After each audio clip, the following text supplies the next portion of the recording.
Corporation chairman గారు చంద్రబాబు నాయుడు గారు, లోకేష్ గారు, పవన్ కళ్యాణ్ గారు, అలాగే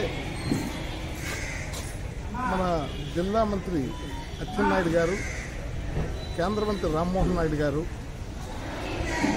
అన్నిటికన్నా ముఖ్యంగా మా ప్రాంత ఎమ్మెల్యే, మా అమ్మ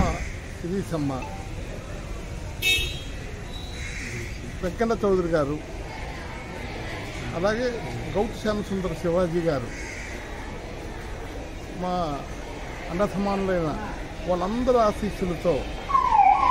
AP state trade promotion corporation చైర్మన్గా నాకు ఇచ్చినందుకు వాళ్ళందరికీ కూడా నమస్కరిస్తూ, తప్పకుండా ఏంటంటే నా బాధ్యతలు ఏది కూడా విస్మరించకుండా ఆ పదవికి వన్నె తెచ్చే కార్యక్రమం చేపడతానని, చక్కనైన పద్ధతిలో ట్రేడ్స్ అన్నిటికీ కూడా ప్రమోషన్ ఏ రకంగా ఇవ్వాలన్నది దానికోసం ఎక్సర్సైజ్ చేసి పెద్దల నుంచి అనేక రకాల సూచనలు, సలహాలు తీసుకొని తప్పకుండా ముందుకెళ్తానని మీ అందరికీ తెలియజేసుకుంటూ, ఈ పదవి వచ్చినందుకు తెలుగుదేశం పార్టీకి,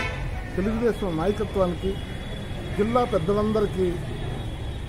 రుణపడి ఉంటానని, మీ అడుగుదారిలో నడుస్తానని, మీరు చెప్పింది చేస్తానని, ప్రజలకు సేవ చేయడానికి, వర్తకులకు సేవ చేయడానికి నేను ఎప్పుడూ ముందుకుంటానని మీ అందరికీ తెలియజేసుకుంటూ సెలవు తీసుకుంటాను.